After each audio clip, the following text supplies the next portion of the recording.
Bonjour, aujourd'hui je vais vous parler des monades et nous verrons comment on les implémente en PHP. Alors, pourquoi parler des monades? Eh bien, c'est un concept qui vient des années 1980 et cela permet d'avoir une nouvelle manière de programmer avec des effets. Et nous reviendrons sur le mot effet dans la suite pour expliquer un peu mieux ce que ça veut dire. Il y aurait une autre citation, c'est le paradoxe de Crossford, qui dit que lorsque vous comprenez les monades, lorsque vous comprenez pleinement ce que ce sont, eh bien vous perdez l'habilité de les expliquer aux autres personnes.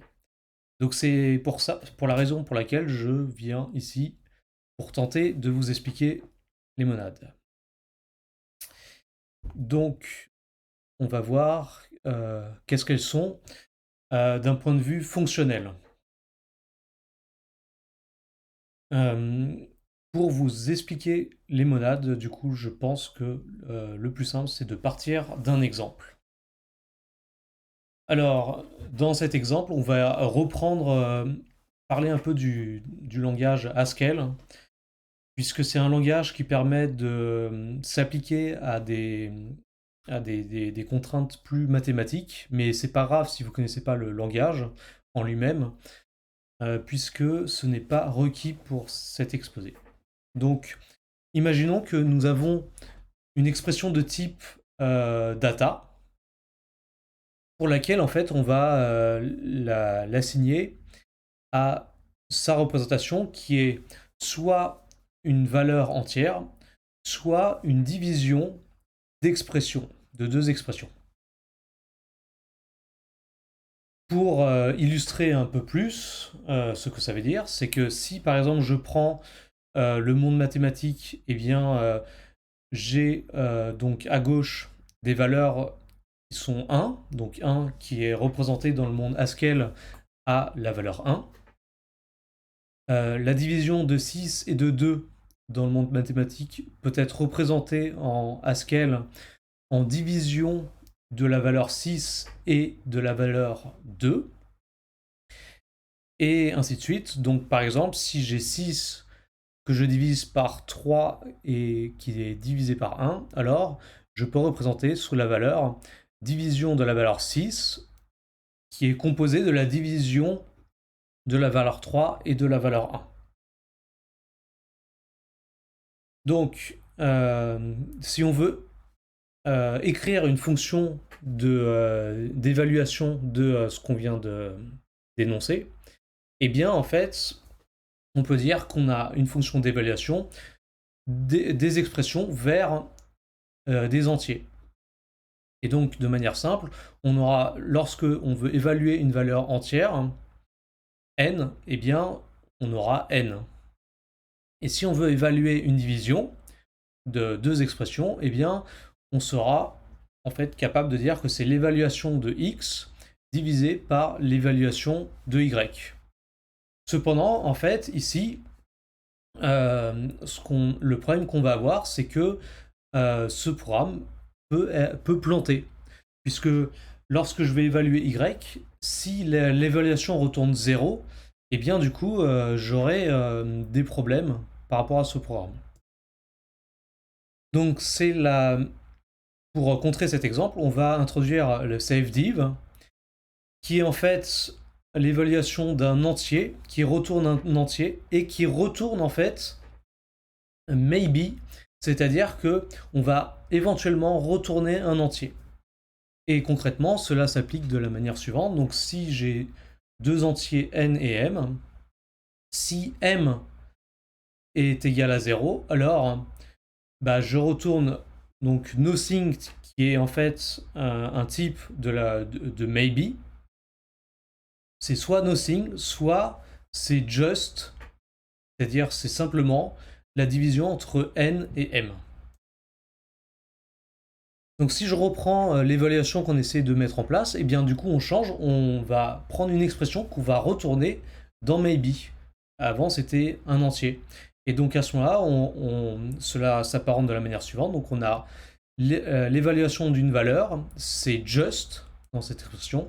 Et si j'évalue deux expressions, alors je vais traiter les cas, donc lorsque x, de l'évaluation de x, qui peut être soit rien, alors du coup je retourne rien, soit just, alors je vais retourner l'évaluation de y, qui elle-même a ses propres cas, qui est rien, ou si just n'est pas rien, du coup je retourne le safe div, donc la division safe de n et de m.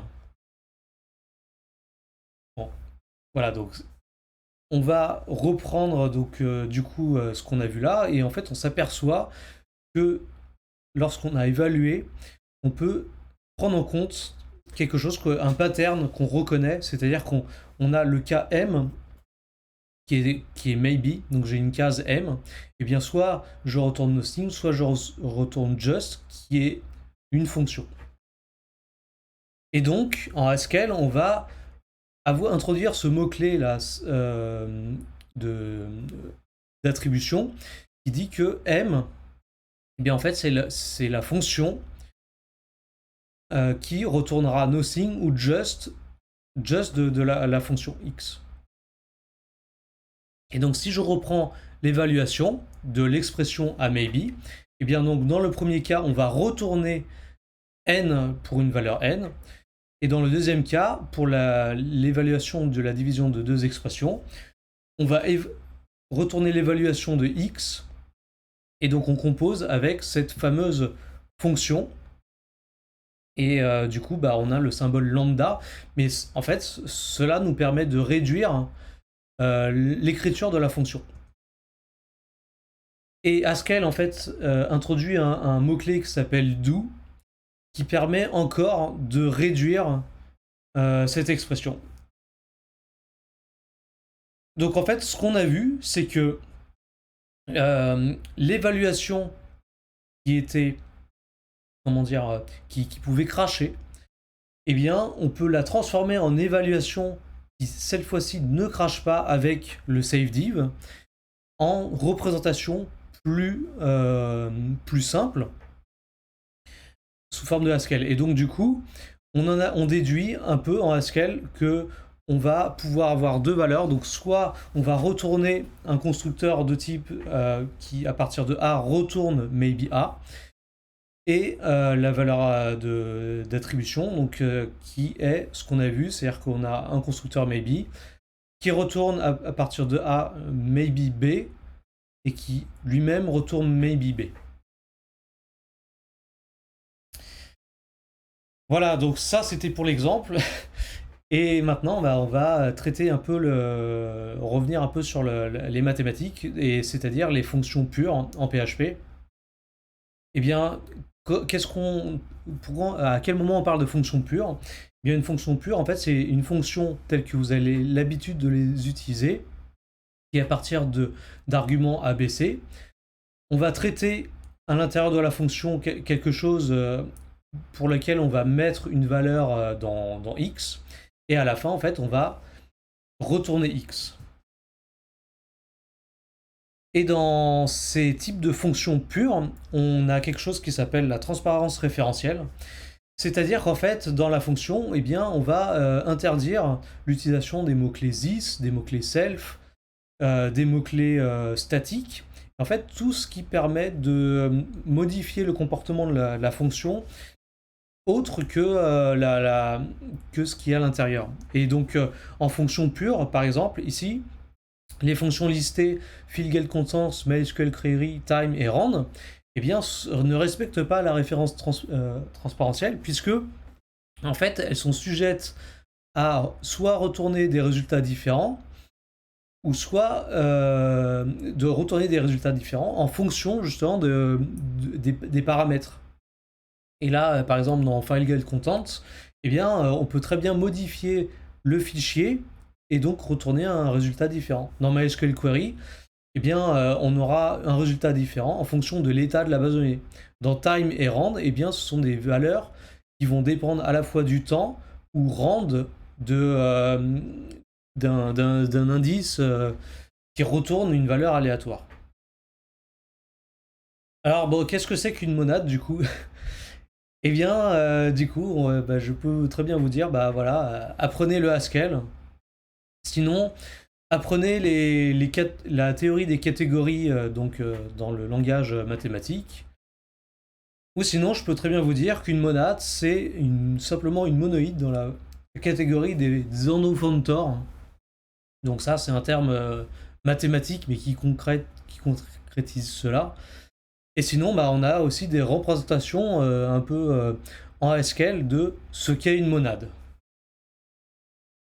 Voilà, donc du coup, pour un peu imager, on va dire que, eh bien, on peut éventuellement signer une sorte de contrat entre nous pour dire que, à partir de ce que je vous interprète, eh bien, vous serez apte un petit peu à compléter par vos mots et comprendre ce qu'est une monade. Et donc ensemble, on peut éventuellement définir un contrat qu'une monade, c'est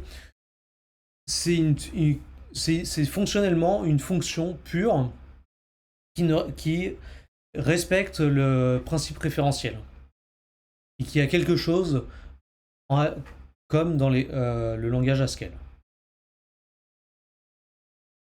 Voilà, donc ça c'était pour qu'est-ce que les monades. Et bien maintenant on va regarder les fondamentales de la théorie des monades. Bien une monade en fait c'est composé d'une fonction unit qui accepte une valeur. Donc une valeur c'est une valeur qui va être warpée dans la monade, mais la valeur est peut-être elle-même une monade. Et la fonction bind, c'est une fonction qui va permettre la composition. Donc on va binder une monade et on va pouvoir appliquer une transformation avec une autre fonction qui elle-même prend une valeur et qui retourne une monade. C'est pour ça qu'en fait, les trois fonctions, unit, bind et la fonction intérieure de la monade, retournent une monade. Et la valeur qui est passée en fait à travers de la monade est effectivement la valeur qui est passée à travers la valeur unit. Et dans ce type de représentation, en fait, la valeur, on appelle ça un constructeur. C'est-à-dire que ce qui est étonnant, c'est que du coup, on ne parle pas spécifiquement de fonction, mais plus de constructeur, puisque les monades sont en fait des constructeurs. Mais par contre, ce qui n'est pas vrai, c'est que tous les constructeurs ne sont pas forcément des monades. Donc on comprendra pourquoi on parle de constructeur juste après. Et donc du coup, on a les axiomes suivants. Eh bien, on a un axiome de composition, on va dire gauche, qui, lorsqu'on bind la valeur unit à travers une fonction, eh bien, c'est comme si on appelait une fonction de la valeur. Ensuite, si on bind une monade avec unit, eh bien, on retrouve la monade. Et là, on a une fonction de composition de monade qui, lorsqu'on bind doublement une monade à travers la fonction A et B, eh bien c'est comme si on bindait le retour du bind de la fonction A et de la fonction B. Alors comment on va essayer de construire cela en PHP? Eh bien, on peut par exemple prendre exemple sur la bibliothèque monade PHP et elle va définir donc un constructeur de valeur, la fonction unit, la fonction bind et la fonction extract qui permet de retourner la valeur. Et donc si on reprend nos axiomes, donc cette fois-ci on va les utiliser en axiome de classe en PHP, et donc on aura les valeurs suivantes, c'est-à-dire que monade de unit, eh bien quand on va binder la fonction, on aura la fonction. Monade de bind de la fonction unit, ça équivaut à la variable monade. La variable monade le constructeur monade de l'instance monade qui sera bindé à la fonction A et B équivaut à dire qu'on a une monade bindée à la fonction qui retourne la fonction A bindée à la fonction B. Donc voici la manière dont on écrit la monade en PHP. Donc ce que vous voyez, c'est qu'effectivement, là on parle bien de constructeur, puisque la monade PHP est une classe. Et en fait, on peut s'apercevoir des choses, c'est que ici, donc la unit, donc respecte la composition de droite qu'on a vu dans les axiomes, et la bind respecte la composition de gauche, et la première composition aussi qu'on a vue dans les axiomes. Voici donc les applications et les exemples.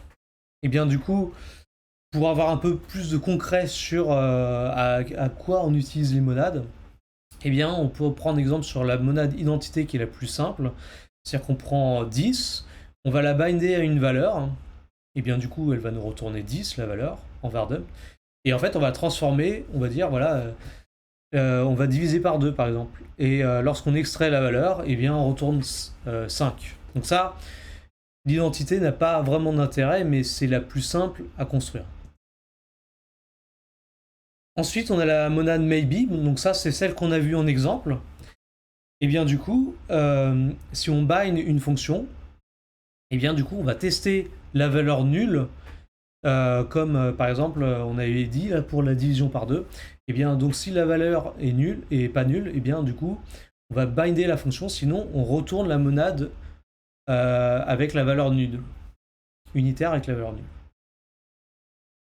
Et donc, par exemple, une application concrète, c'est les grands-parents. Donc, imaginons qu'on a un item qui, lui, en fait, va être une sorte d'arbre qui va avoir un parent qui lui-même retourne un item qui a un parent. Donc, en PHP, une manière simple d'écrire par exemple le getName d'une certaine parenté, eh bien, c'est de l'écrire sur une forme item getParent, getParent, getName. Alors, pour tester les cas d'erreur, on va dire, voilà, si j'ai un parent, alors je vais prendre, récupérer le parent de l'item, et donc ce parent, on va tester s'il a un parent, et on aura récupéré le parent de getName. Et donc là, on va bien comprendre qu'on va encastrer un petit peu la hiérarchie en PHP. Et donc l'intérêt d'avoir la monade maybe, c'est du coup de définir le maybe de l'item, donc qui nous retourne une monade. On définit deux fonctions getParent, getName, et à ce moment-là, en fait, on peut binder directement les fonctions pour faire la transformation de nos valeurs, et donc du coup d'avoir un peu un affichage linéaire. Voilà, donc du coup, j'ai mis quelques autres exemples remarquables sur l'utilisation des monades. Par exemple, ici dans Doctrine, eh bien, le Query Builder, c'est quelque chose que vous utilisez de manière courante. Vous allez faire un select, ensuite, on retourne un Query Builder, et puis vous appliquez encore d'autres choses, from, where, or by, et tout ça, ça retourne toujours un Query Builder. C'est la même manière donc en JavaScript par exemple, où on va appliquer un filtre sur le prix et on va récupérer la valeur. Et ici j'ai mis donc sur GitHub des dépôts GitHub remarquables sur les monades, puisqu'en fait là ce qu'on reprend au début c'était les effets, et donc on a la monade PHP qui définit en fait tous ces types de monades, la monade option qui retourne en fait les options, le result type, la monade fonctionnelle qui introduit la do notation avec le mot-clé yield.